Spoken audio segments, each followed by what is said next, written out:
প্রশ্ন আসে আমাদের কাছে যে হার্টের অসুখ হয়েছে, কোন খাবার খাবো, কোন খাবার খাবো না, কিংবা হার্টের এক প্রতিরোধের জন্য কোন কোন খাবার প্রতিরোধ করা উচিত। অনেকে মনে করে শুধু গরু খাসি বাদ দিলেই বুঝি তিনি ভালো থাকবেন। আসলে তা না, টোটাল ক্যালোরিটা আমাদের মাপতে হবে। টোটাল ক্যালোরি অর্থাৎ কিছু কিছু থাকে ভাত, চিনি, মিষ্টি, এগুলোতে ক্যালোরি বেশি থাকে। এই ভাত, চিনি, মিষ্টি বেশি খেলে কী হবে? আসলে এই জিনিসগুলো লিভারে বিপত্তির সৃষ্টি করে, আমরা বলি মেটাবলিক ডিসঅর্ডার। সেক্ষেত্রে লিভার থেকে যে প্রোটিন তৈরি হওয়ার কথা সেটা হয় না, লিভার ফাংশন খারাপ হয়ে যায় এবং লিভারের মধ্যে ফ্যাট তৈরি হয়, আমরা বলি ফ্যাটি লিভার। ওজন বেশি, ফ্যাটি লিভার, মিষ্টি খাওয়া, বেশি ক্যালোরি খাওয়া, এগুলো কিন্তু ফ্যাটের সাথে কোনো সম্পর্ক নাই, কিন্তু ওই কার্বোহাইড্রেটগুলো লিভারে যে ফ্যাট হয়ে যাচ্ছে। অর্থাৎ আমরা যদি খাবার বেশি খাই, মিষ্টি খাই, ক্যালোরি বেশি খাই, ভাত খাই, অনেক বেশি ভাত খাই, তাহলে কিন্তু লিভারে ড্যামেজ হবে, ফ্যাটি লিভার হবে।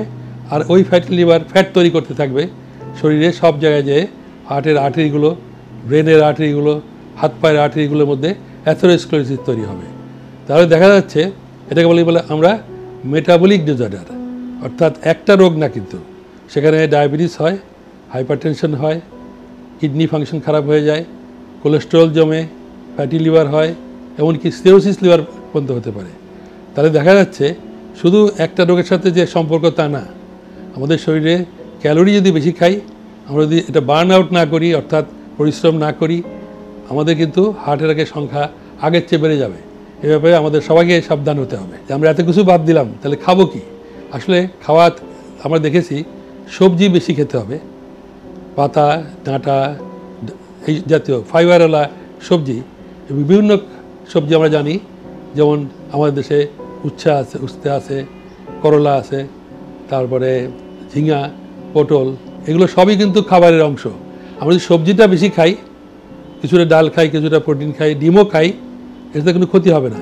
কিন্তু সবজির বেশি খেতে হবে, কার্বোহাইড্রেট থেকে আসা ক্যালোরি আপনার কম খেতে হবে। কিন্তু এটা হলো প্রাপ্তবয়স্কদের জন্য। যারা প্রাপ্তবয়স্ক না, যারা গ্রোয়িং পিরিয়ড, তাদের কিন্তু ভালোভাবেই খেতে হবে, ক্যালোরি খেতে হবে, কার্বোহাইড্রেট খেতে হবে, প্রোটিনও খেতে হবে, ভেজিটেবল খেতে হবে, ভিটামিনস খেতে হবে।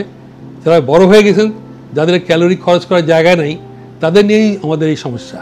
দেখেন আফটার 30 কি 40 এই রোগটা হতে আরম্ভ করে।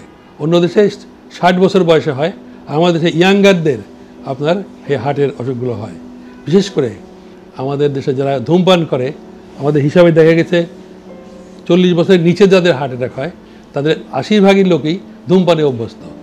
দেখা যাচ্ছে যে অন্য দেশে ধূমপান করেন না, খাবার নিয়মকানুন করেন, তারপরেও দেখা গেল 60 থেকে 70 বছর বয়সে হার্ট অ্যাটাক হচ্ছে। এটা কিন্তু স্বাভাবিক, কারণ আমরা যত বয়স বাড়বে তত হার্টের আর্টারিগুলো চিকন হতে থাকবে, শক্ত হতে থাকবে, এবং অ্যাথেরোস্ক্লেরোসিস এই রোগটা আপনার হয়ে heart attack, stroke, heart failure হয় বয়স্কদের, 60 থেকে 80 বছর যাদের বয়স। কিন্তু যাদের ইয়াং 40 বছর, 35 বছর, তাদের তো হওয়ার কথা ছিল না। তাদের হচ্ছে আমাদের খাদ্যাভ্যাস এবং জীবনযাপন প্রণালী আমরা ঠিকমতো মানছি না বলে এই হার্ট অ্যাটাকগুলো হচ্ছে। আপনাদের স্বাস্থ্য বিষয়ে সচেতন করার জন্যই আমাদের এই আয়োজন। তাই প্রতিনিয়ত স্বাস্থ্য বিষয়ে বিভিন্ন টিপস পেতে আমাদের চ্যানেলটি সাবস্ক্রাইব করুন এবং বেশি বেশি লাইক ও শেয়ারের মাধ্যমে সবাইকে আমাদের সঙ্গে সংযুক্ত হবার সুযোগ করে দিন।